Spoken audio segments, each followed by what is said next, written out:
Educational leaders have a huge challenge right now, and I would suggest that one of the biggest ones that confronts them is not to fall into the trap of copying what they are seeing some world leaders actually doing right now. We see this huge rise in populist authoritarianism, and while many would argue that that's all about protecting one's own interests and own people, I think it comes at a cost, and it comes at a cost to what happens more broadly. And that is that I would say it's an insufficient form of leadership to be able to deal with the sort of challenges that face all of us globally. Things like climate change, things like cultural persecution and subjugation, things like mass immigration, things like poverty.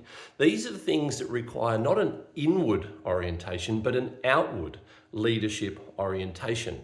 So for educational leaders, I think it makes some sense to actually consider the words of the very famous educator, that is John Dewey, who talks about the notion of ouvert, the idea of opening things up as opposed to closing things down. This allows for greater connection. It allows us to do things together.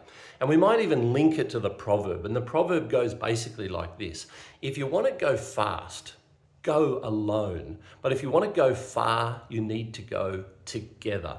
And I would suggest that we need something that is sustainable, and we need our educational leaders to be able to, in schools, be providing those models for students, for staff, and also for parents that perhaps they're not actually witnessing when they turn on the news at night.